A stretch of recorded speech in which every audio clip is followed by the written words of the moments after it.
Assalamualaikum warahmatullahi wabarakatuh. Perkenalkan, kami dari kelompok 6 di mata kuliah Bimbingan dan Konseling Pendidikan Menengah, Program Studi Bimbingan dan Konseling Angkatan 2020 Universitas Sriwijaya, kelas Indralaya. Kami terdiri dari saya, Purniadila, Muhammad Ilham Saputra, Dafa Fadilah, Salsabila Lutfiah Amanda, Okta Pratiwi, Rika Zahara, dan Tasya Diandra Aulia. Pada video kali ini, kami akan memaparkan materi mengenai bidang bimbingan pribadi untuk peserta didik pendidikan menengah. Selamat menyaksikan. Bidang bimbingan pribadi adalah bantuan bagi konseli untuk menemukan dan mengembangkan pribadi yang beriman dan bertakwa kepada Tuhan Yang Maha Esa, mantap dan mandiri, serta sehat jasmani dan rohani, menurut W.S. Winkel M.M. Srihastuti. Bidang ini berupaya agar konseli mengalami perubahan ke arah perkembangan yang sesuai dengan kebutuhan dirinya sendiri dan lingkungan. Bidang bimbingan pribadi meliputi pemantapan keimanan, potensi diri, bakat, minat, pemahaman kelemahan diri, kemampuan pengambilan keputusan.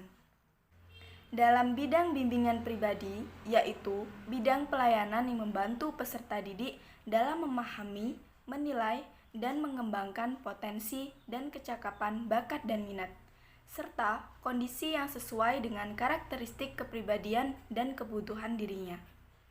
Bidang bimbingan pribadi bertujuan untuk membantu peserta didik dalam mengenal diri sendiri agar dapat menjadi pribadi yang baik dan dapat mengambil keputusan tentang dirinya sendiri.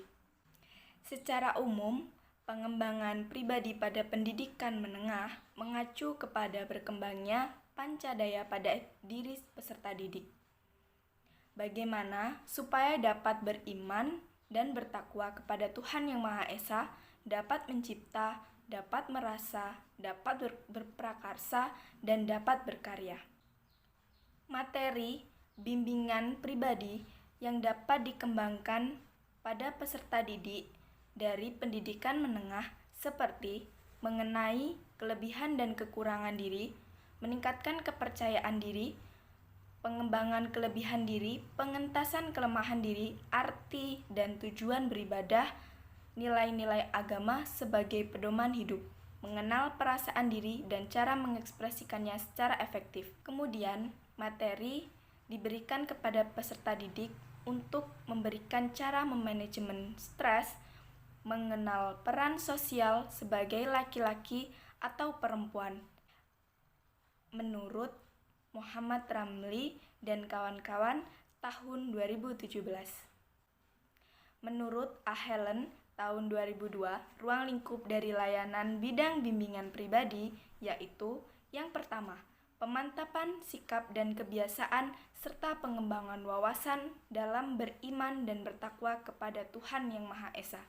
Kedua, pemantapan pemahaman tentang kekuatan diri dan pengembangannya untuk kegiatan-kegiatan yang kreatif dan produktif, baik dalam kehidupan sehari-hari maupun untuk peranannya di masa depan. Yang ketiga, pemantapan pemahaman tentang bakat dan minat pribadi, serta penyaluran dan pengembangannya melalui kegiatan-kegiatan yang kreatif dan produktif. Yang keempat, pemantapan pemahaman tentang kelemahan diri dan usaha-usaha penanggulangannya. Yang kelima, pemantapan kemampuan dalam mengambil keputusan untuk dirinya sendiri. Yang keenam, pemantapan kemampuan mengarahkan diri sesuai dengan keputusan yang telah diambilnya. Kemudian yang ketujuh, pemantapan dalam perencanaan dan penyelenggaraan hidup sehat baik secara rohaniah maupun jasmaniah. Yaitu materi bidang layanan pribadi siswa pendidikan menengah standar kompetensi kemandirian peserta didik atau SKKPD. Pendidikan menengah dibagi menjadi dua, yaitu SMP dan SMA. Bagian SMP 1. Aspek perkembangan. Landasan hidup religius. Terdapat beberapa tataran atau internalisasi tujuan, yaitu yang pertama 1. Pengenalan. Mengenal arti dan tujuan ibadah. 2. Akomodasi. Berminat mempelajari arti dan tujuan ibadah. 3. Tindakan. Melakukan berbagai kegiatan ibadah dengan kemauan sendiri. Yang kedua, aspek perkembangan. Landasan perilaku etis. Terdapat beberapa tantangan atau internalisasi tujuan. Yang pertama, pengenalan. Mengenal alasan perlunya mentaati aturan atau norma berperilaku. Yang kedua, akomodasi. Memahami keragaman aturan atau patokan dalam berperilaku dalam konteks budaya. Yang ketiga, tindakan. Bertindak atas pertimbangan diri terhadap norma dan yang berlaku. Terus bagian ke SMA, yaitu yang pertama aspek perkembangan. Landasan hidup religius. Terdapat beberapa tataran atau internalisasi tujuan. 1. Pengenalan. Mempelajari hal ihwah ibadah. Yang kedua, akomodasi. Mengembangkan pemikiran tentang hidup beragam. Yang ketiga, tindakan. Melaksanakan ibadah atas keyakinan sendiri disertai sikap toleransi. Bagian kedua, aspek perkembangan. Landasan perilaku etis. Terdapat beberapa tataran atau internalisasi tujuan.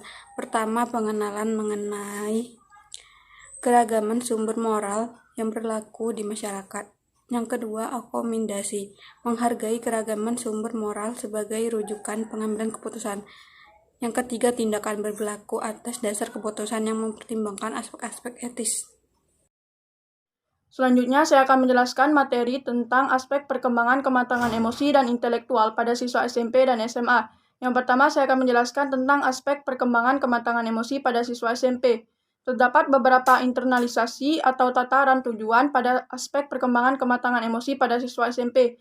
Yang pertama yaitu pengenalan. Pengenalan ini meliputi mengenal cara-cara mengekspresikan perasaan secara wajar. Yang kedua yaitu akomodasi. Akomodasi ini yaitu memahami keragaman ekspresi perasaan diri sendiri dan orang lain. Dan yang ketiga yaitu tindakan. Tindakan ini merupakan mengekspresikan perasaan atas dasar pertimbangan kontekstual. Aspek perkembangan intelektual pada siswa SMP. Terdapat beberapa internalisasi atau tataran tujuan pada aspek perkembangan intelektual pada siswa SMP. Yang pertama yaitu pengenalan. Pengenalan ini yaitu mempelajari cara-cara pengambilan keputusan dan pemecahan masalah. Yang kedua yaitu akomodasi. Akomodasi ini yaitu mempelajari adanya resiko dari pengambilan keputusan. Dan yang ketiga yaitu tindakan. Tindakan ini merupakan mengambil keputusan berdasarkan atas pertimbangan resiko yang mungkin terjadi. Yang kedua yaitu aspek perkembangan kematangan emosi dan intelektual pada siswa SMA. Aspek perkembangan kematangan emosi pada siswa SMA terdapat beberapa tataran atau internalisasi tujuan, yaitu yang pertama pengenalan. Pengenalan ini meliputi mempelajari cara-cara menghindari konflik dengan orang lain. Yang kedua yaitu akomodasi. Akomodasi ini bersikap toleran terhadap ragam ekspresi perasaan diri sendiri dan orang lain. Yang ketiga yaitu tindakan. Tindakan ini mengekspresikan perasaan dengan cara yang bebas, terbuka, dan tidak menimbulkan konflik. Dan selanjutnya yaitu aspek perkembangan kematangan intelektual pada siswa SMA. Terdapat beberapa tataran atau internalisasi tujuan pada aspek perkembangan kematangan intelektual pada siswa SMA. Yang pertama yaitu pengenalan. Pengenalan ini mempelajari cara-cara pengambilan keputusan dan pemecahan masalah secara objektif. Yang kedua yaitu akomodasi. Akomodasi ini menyadari akan keragaman alternatif keputusan dan konsekuensi yang dihadapinya. Dan yang terakhir yaitu tindakan. Tindakan ini merupakan mengambil keputusan dan pemecahan masalah atas dasar informasi atau data secara objektif. Assalamualaikum warahmatullahi wabarakatuh. Perkenalkan, nama saya Salsabila Lutfia Amanda. Di sini saya ingin menjelaskan materi yang selanjutnya, yaitu mengenai kesadaran tanggung jawab sosial dan gender. Sikap dan tanggung jawab sosial ini adalah kesadaran individu dalam menemukan perbuatan nyata tentang objek sosial yang berhubungan dengan pergaulan hidup atau lapangan masyarakat. Tanggung jawab ini merupakan kecenderungan potensi atau ketersediaan berperilaku individu apabila dihadapkan pada stimulus yang menghendaki adanya respon. Contoh indikator yang terjadi pada anak SMP dan SMA adalah sikap jujur, seperti tidak mencontek, tidak menyalin karya orang lain, dan mengakui kesalahan mereka. Lalu disiplin, seperti datang tepat waktu, patuh pada tata tertib, dan mengerjakan tugas sesuai dengan waktu yang telah ditentukan. Lalu selanjutnya ada sikap sopan dan santun, seperti menghormati orang yang lebih tua, tidak berkata kasar, mengucapkan terima kasih ketika menerima bantuan dari orang lain, dan saling menghargai. Berdasarkan standar kompetensi ketercapaian peserta didik, aspek perkembangan memiliki 3 capaian internalisasi tujuan, yakni pengenalan, akomodasi, dan tindakan. Nah, pada kesadaran gender, pengenalan dapat dijabarkan dengan peserta didik harus mempelajari bagaimana berkolaborasi dengan lawan jenis dalam melaksanakan perannya sesuai gender. Yang kedua, akomodasi. Ini berarti peserta didik bisa menghargai peran laki-laki dan peran perempuan dalam masyarakat, sehingga dalam kehidupannya peserta didik dapat berkolaborasi secara harmonis. Dan yang terakhir yaitu tindakan, di mana peserta didik diharapkan mampu untuk berkolaborasi dengan lawan jenis dalam melaksanakan perannya di kehidupan masyarakat. Assalamualaikum warahmatullahi wabarakatuh. Saya Tasya Diandra Aulia dan di sini saya akan memaparkan materi tentang pengembangan diri dan perilaku kewirausahaan atau kemandirian perilaku ekonomis peserta didik siswa SMP dan SMA. Pertama-tama saya akan memaparkan materi tentang pengembangan diri. Pengembangan diri adalah suatu proses pembentukan potensi, bakat, sikap, perilaku, dan kepribadian seseorang melalui pembelajaran dan pengalaman yang mereka alami secara berulang-ulang hingga meningkatkan kapasitas kemampuan diri mereka yang mencapai pada tahap otonomi atau kemandirian. Pengembangan diri adalah kegiatan yang bertujuan untuk memberikan kesempatan pada peserta didik untuk mengekspresikan dan mengembangkan diri mereka sesuai dengan kebutuhan, bakat, dan minat serta karakteristik pribadi yang mereka miliki. Kegiatan pengembangan diri dan dapat dilaksanakan dalam bentuk pelayanan konseling seperti konseling pribadi, sosial, belajar, dan karir yang diberikan oleh guru BK atau konselor di sekolah mereka. Kegiatan pengembangan diri juga dapat dilaksanakan dengan kegiatan pengembangan kreativitas seperti kegiatan ekstrakurikuler. Contohnya ialah kegiatan kepramukaan, kegiatan pengembangan kepemimpinan, serta banyak jenis-jenis ekstrakurikuler lainnya. Selanjutnya ialah kemandirian perilaku ekonomi. Kemandirian perilaku ekonomi dapat diartikan sebagai usaha peserta didik untuk mempertahankan kelangsungan hidupnya dengan melepaskan diri dari orang tua atau orang lain hingga mencapai tujuan mengerjakan sesuatu atas dorongan diri sendiri tanpa adanya pengaruh dari lingkungan sekitar mereka, hingga menyebabkan ketergantungan tidak lagi terjadi pada kehidupan mereka. Kemandirian ekonomi peserta didik ditandai dengan adanya kebebasan mengambil inisiatif untuk mengatur kebutuhan mereka sendiri dan mampu memecahkan masalah dan persoalan serta hambatan-hambatan terkait ekonomi mereka yang dihadapi tanpa bantuan orang lain.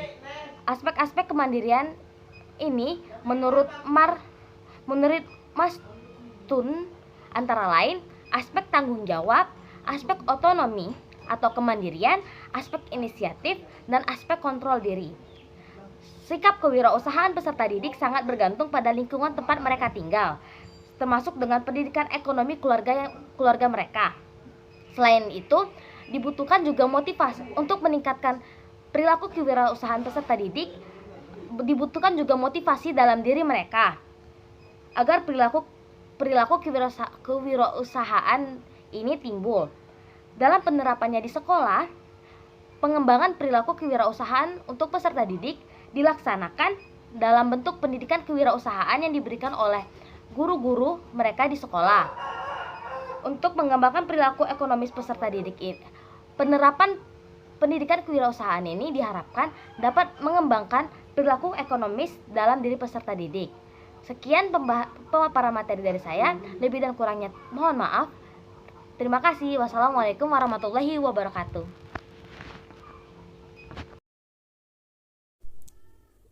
Di sini saya Fadila akan memaparkan tentang wawasan dan kesiapan karir siswa SMP maupun SMA. Perencanaan karir yaitu suatu proses di mana individu dapat mengenali dan mengambil langkah untuk mencapai tujuan karir tersebut. Perencanaan karir dilakukan untuk membantu perkembangan siswa melalui bantuan kepada setiap siswa untuk memilih dan merencanakan menggunakan setiap kesempatan dan sumber kemungkinan yang tersedia di sekolah ataupun dalam pasaran kerja dalam masyarakat. Wawasan dan kesiapan kerja pada masa SMP. Masa SMP termasuk dalam tahap eksplorasi karir. Keterampilan pemahaman tentang kompetensi, klasifikasi industri dari pekerjaan, hubungan antara masyarakat masa kini dan pekerjaan, pendidikan persiapan karir, membangun tentang rencana masa depan yang potensial, pendaftaran dan persiapan karir, makna dan kebutuhan terhadap kondisi pilihan dan pemilihan pekerjaan harus dipahami dan dieksplorasi. Pendidikan di sekolah menengah memang dipersiapkan untuk melanjutkan ke jenjang yang lebih tinggi.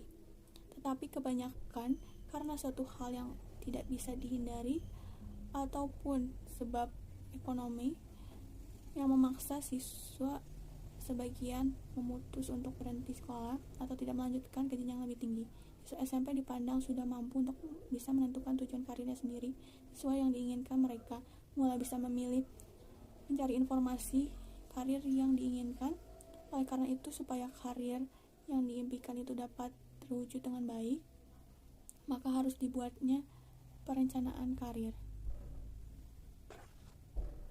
Selanjutnya, wawasan dan kesiapan siswa SMA. Siswa SMA harus mencapai kemandirian dalam wawasan dan persiapan karir.